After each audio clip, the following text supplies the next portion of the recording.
everybody, and welcome to this week's Railsplitter Athletics Report. Special thanks to Adam Haley for stepping in for me last week and hosting the show.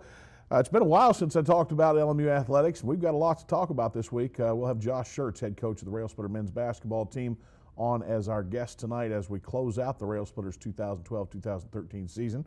But before that, let's talk about some results from last week in LMU softball. After suffering a doubleheader loss in South Atlantic Conference play to the Lions of Mars Hill College, the Lady Railsplitters softball team swept Union College on Wednesday afternoon.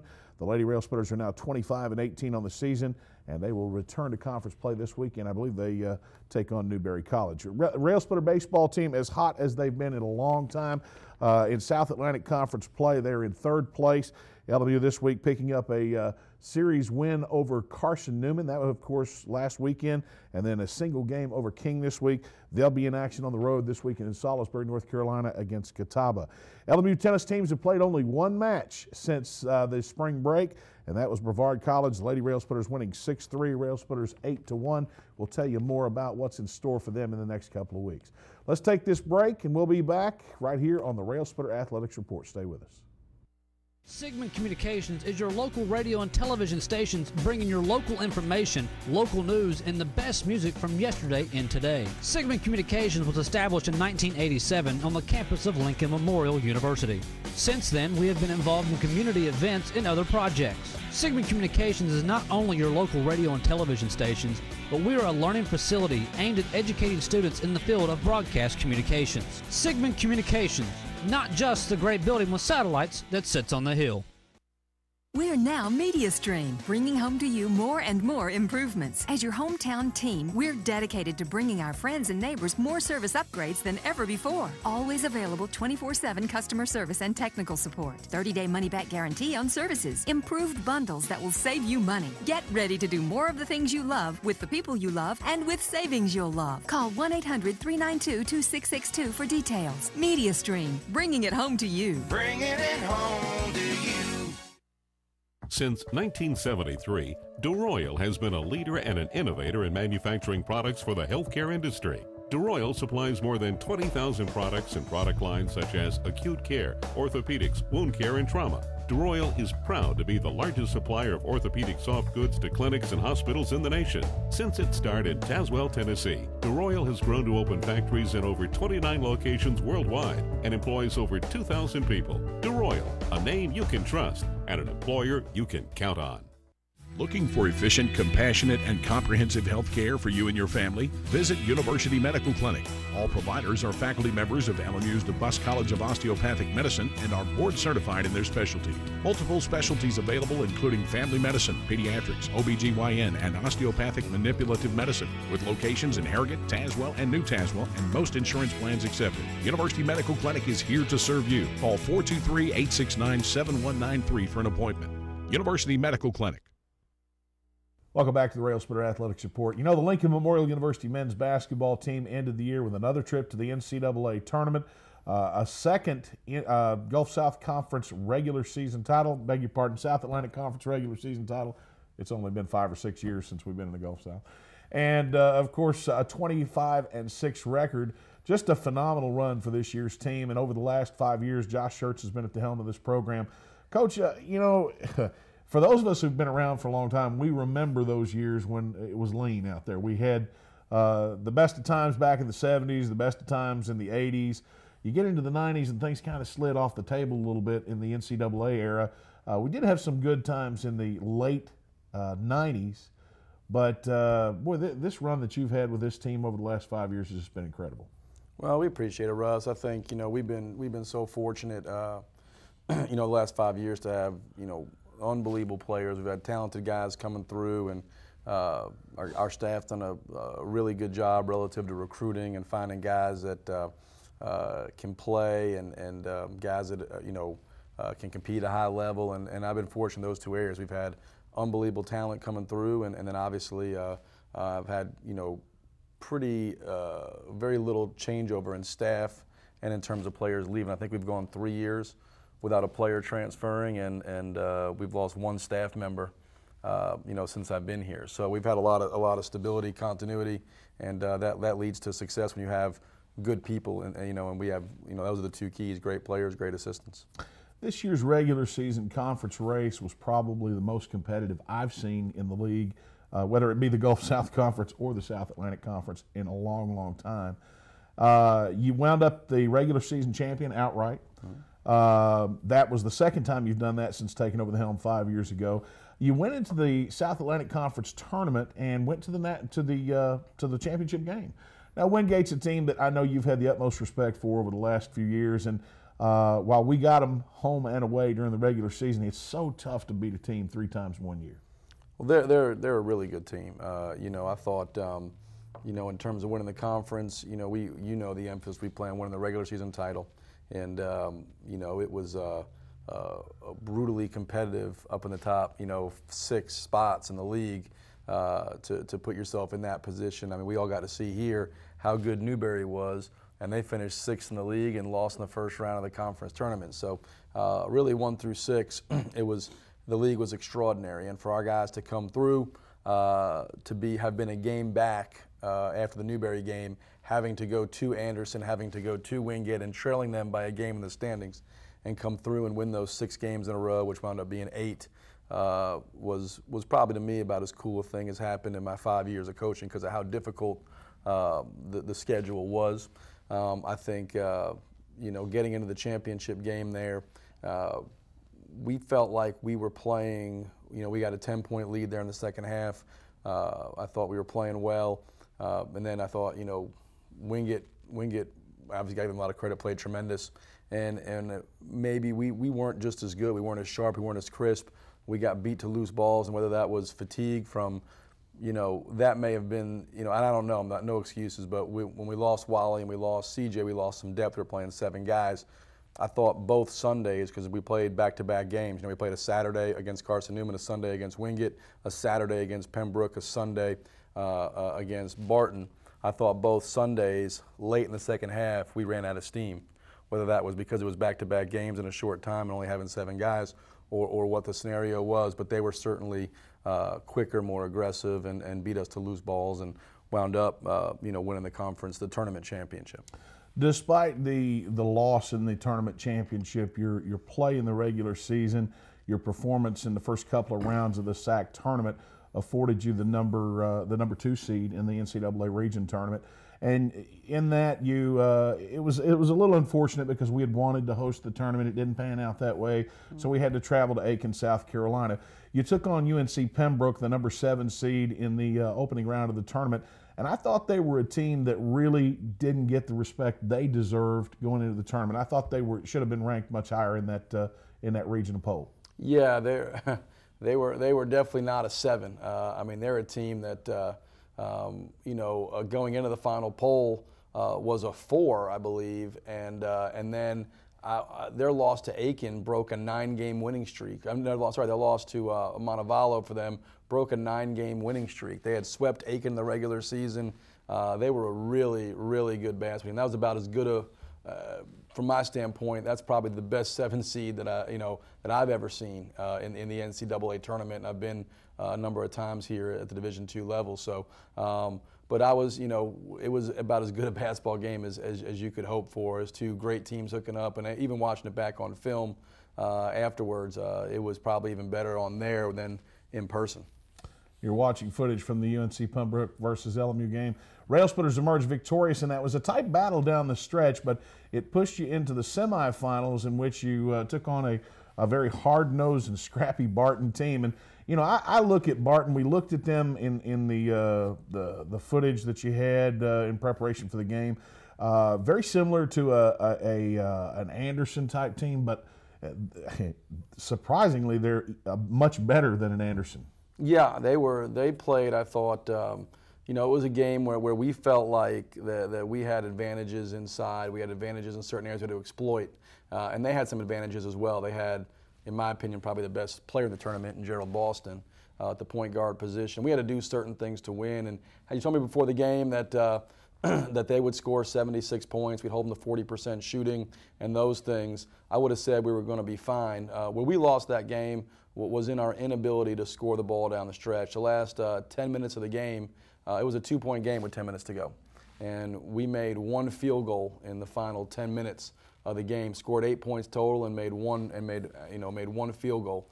And in the NCAA tournament, when you're playing a quality team, you can't afford to have things like that happen. You've got to be able to make shots and match. And in a one-and-done scenario, you can't go through a drought like that. And that was the unfortunate part. But you got to give Barton credit. I thought they were just kind of like Wingate was in the championship game. I mean, they out-rebounded us. You told me before the game that we would out-rebound Pembroke and be out-rebounded by Barton. I would have thought you were crazy. But that's the way it turned out. And usually, in that segment of game, they were the quicker, more aggressive team. While the loss ended your season at 25-6, Barton went on to the championship of the region. They were defeated by USC Aiken, who went on to the Elite Eight. Although you did lose in the semifinals, I thought we got a great prelude of things to come with the play of guys like Vincent Bailey, Chance Jones. Those are going to be two seniors for you next year. Lorenzo Ross had a pretty good tournament. These are guys that are going to be leaders on the squad next year as juniors and seniors. Yeah, there's, that's the cycle of basketball. Players graduate, new players come in, returning players get better. And, every year we've lost guys. You go back a couple years ago, we lost DeMario and Darryl Garrett and Kier Jordan and guys that were big for us. And last year we graduate two first-team All-League guys, and Desmond Johnson, Brandon Armstrong. Now we graduate, 4 of our top 6 scorers, but we do have guys back. If you're going to have a team, great place to start a team is with an anchor in the post, Vincent Bailey, and great point guard play, Lorenzo Ross. A lot of teams would trade with us in that scenario, and Chance Jones, I think, obviously over the last 6-7 games, averaged about 14 points a game, and really, I think when Wally went down, he kind of found himself. Let him have a great senior year, and so there was some good. We definitely have some pieces to build on. All right. We've got a lot to talk about in the second half of our show, folks. It's going to be an interesting year next year. A lot of guys that you didn't get to see this year that were on the red shirt side of things for the program. A lot of new signees, and we're going to talk about all those and much more. Folks, I need to remind you that to keep up to date on all that's going on with Lincoln Memorial University athletics, in this case with LMU men's basketball and the recruiting in the offseason, you can pull up the LMU Athletics website at www.lmurailsplitters.com. Click on the men's basketball page, and you'll have everything that's going on there. The releases are very tight. Scott Erland and Bill Porter do a fine job, and we want to recognize that because they are on top of things along with the LMU coaching staff as they prepare for the 2013-2014 season. Coach, we've got some things to talk about here shortly. Not only your players, but you are getting some national recognition, and I know that's not your first concern, but something we want to talk about. So we're going to add that into the second segment. We'll go ahead now, if we can, and go ahead and go to commercial break. We'll be back right after this on the Railsplitter Athletics Report. I will help families adopt children from around the world and in our own backyard. I am teaching ethics to the next generation of lawyers. I will make a difference for the underserved of this region. I will be an advocate for my clients. As a prosecutor, I fought for those who couldn't speak for themselves. I'm a lawyer and professor. I will be a lawyer. I will be a lawyer. I will be a lawyer. I guess we'll take Morty. Yes. Pick last. Ouch. A vault will put you back on top. It quenches and kicks. Incoming! Yeah!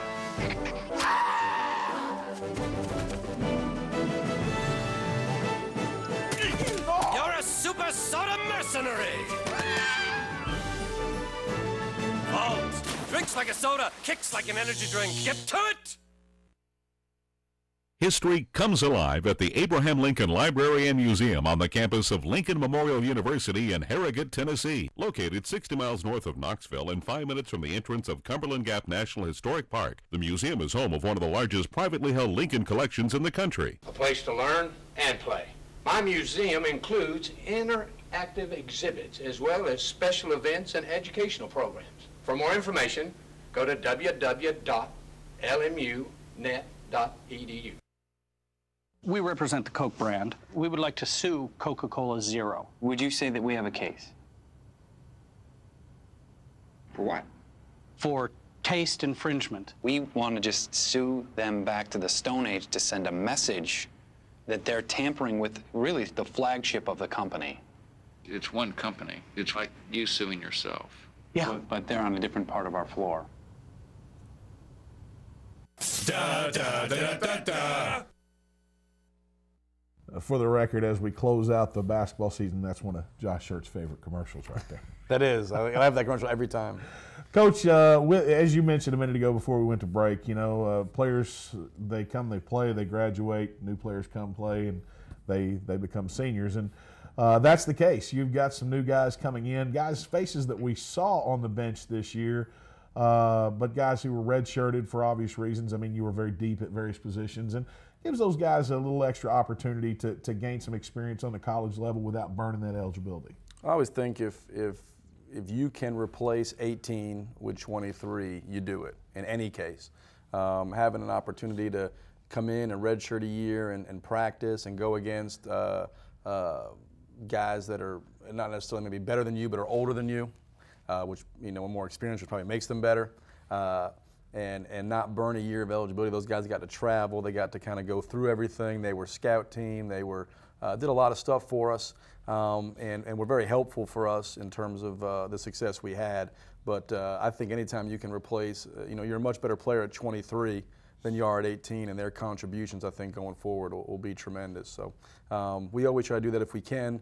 Obviously, to do that at our level, you got to have no mistakes in recruiting, because if you feel like a guy can't play, need freshmen to make immediate impact, then you can't recruit that way. But if you feel like you have guys returning in your program, and the key to the success is returning guys getting better in that cycle. Guys graduate, guys coming in, the returning guys improving has always been where we've so far been able to sustain our success over the last 4 years. And I would think, Coach, that extra year not only helps them athletically, it helps them academically to graduate in maybe a 5-year period. Yeah, of course. Average college student, I think, takes 4.6 years to graduate. Our guys have been pretty good about going in for the guys that have stayed, but I think redshirt years help guys so much. I mean, Keenan Peterson's done it, Kurt McMillan's done it.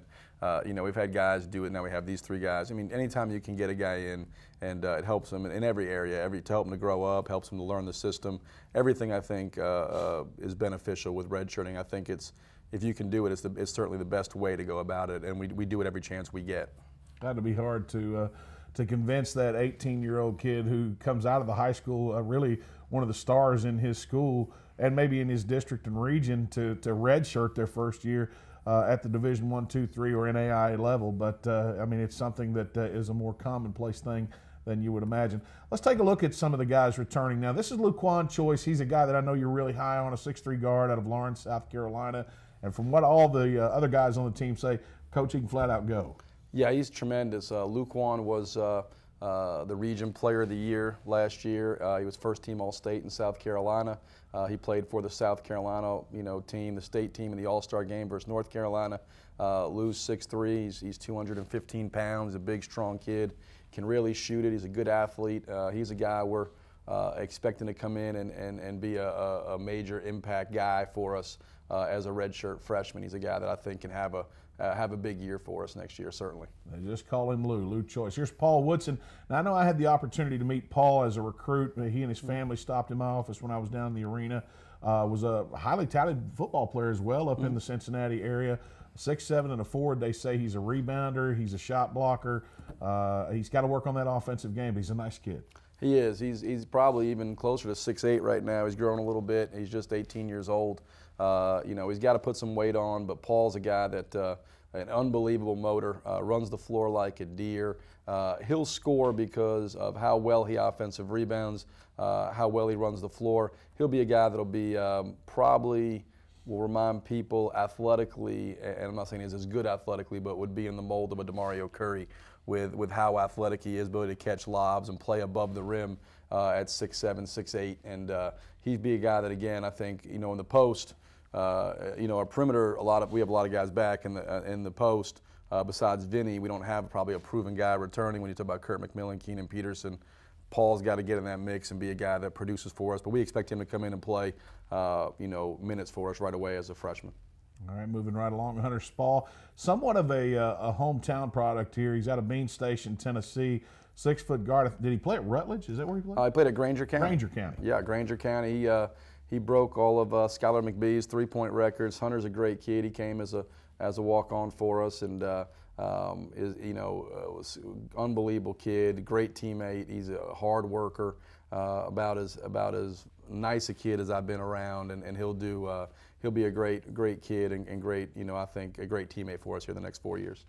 All right. Curtis Webb, 6'3" forward out of Spartanburg, South Carolina. I was watching him one day and just some shooting out there on the court, and he can put it up there too. Yeah, Kurt's a guy. Curtis played at Dorman High School, which is one of the bigger high schools in the state of South Carolina.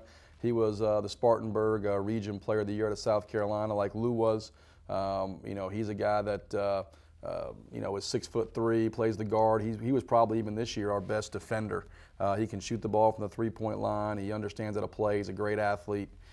He's a guy that we expect to have become a really solid piece of our puzzle here over the next 4 years, because Kurt's a guy that can really defend, really rebounds it, good passer, solid shooter, does everything well. Reminds me a lot of Justin Allen athletically, but plays similarly to Cam Carter. He understands how to play and where the ball should go. He's a good post feeder, good passer, does some good things. Very similar in looks to Mr. Allen there as well. Ray Mobley, we didn't have the photo of Ray, but I don't know a great deal about this young man other than he's very athletic. Yeah, Ray's a kid like Hunter, who's a non-scholarship kid for us who redshirted. He's a guy that out of Atlanta that's just a great kid. He's actually a pretty good athlete, shoots the ball well.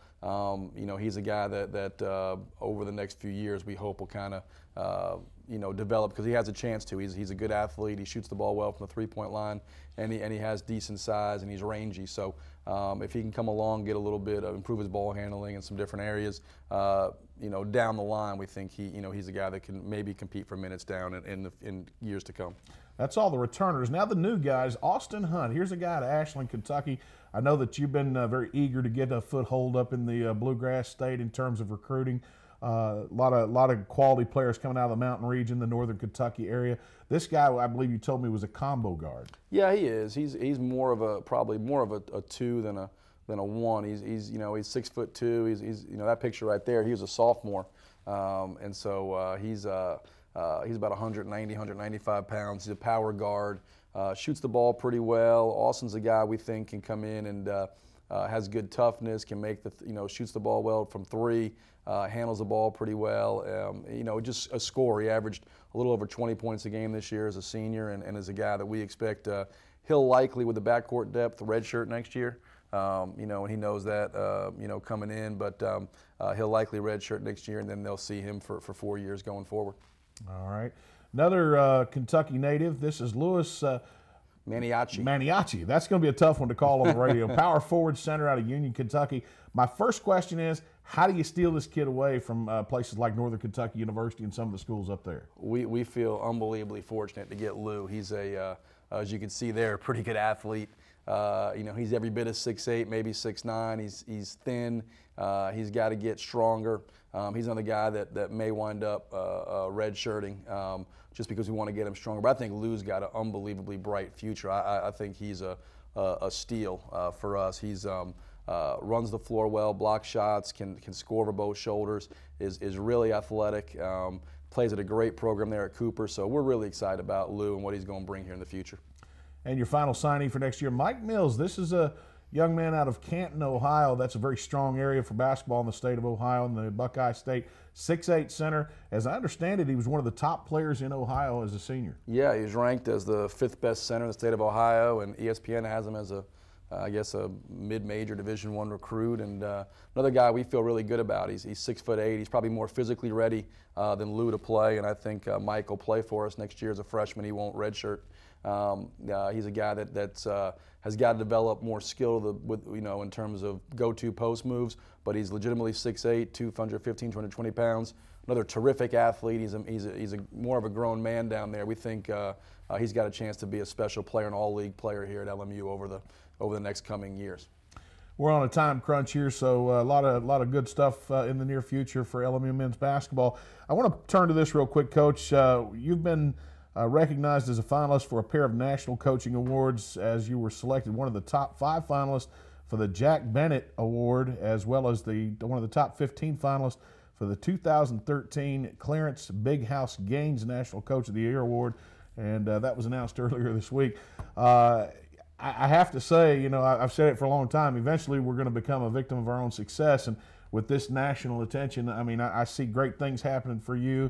Congratulations, first of all, but what do these nominations mean for you? Well, I appreciate it.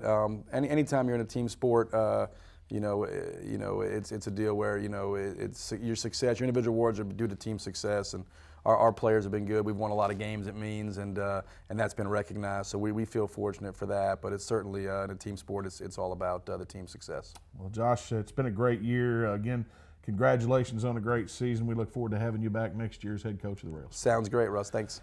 All right, we're going to take a time out. We're going to close out the show with some things coming up right after this on the Railsplitter Athletics Report. Nestled at the foot of the Cumberland Gap, Lincoln Memorial University honors the vision and spirit of Abraham Lincoln. Lincoln's values are perfectly in sync with the modern educational experience at LMU. Our students find personal attention is a way of life and a way to success. If Lincoln Memorial University fits your vision of college, visit our website at lmunet.edu for more information. Sigmund Communications is your local radio and television stations bringing your local information, local news, and the best music from yesterday and today. Sigmund Communications was established in 1987 on the campus of Lincoln Memorial University.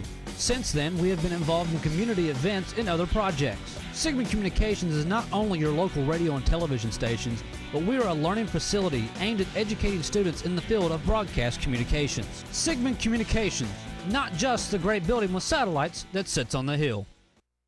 We're now MediaStream, bringing home to you more and more improvements. As your hometown team, we're dedicated to bringing our friends and neighbors more service upgrades than ever before. Always available 24/7 customer service and technical support. 30-day money-back guarantee on services. Improved bundles that will save you money. Get ready to do more of the things you love with the people you love and with savings you'll love. Call 1-800-392-2662 for details. MediaStream, bringing it home to you. Bringing it home to you.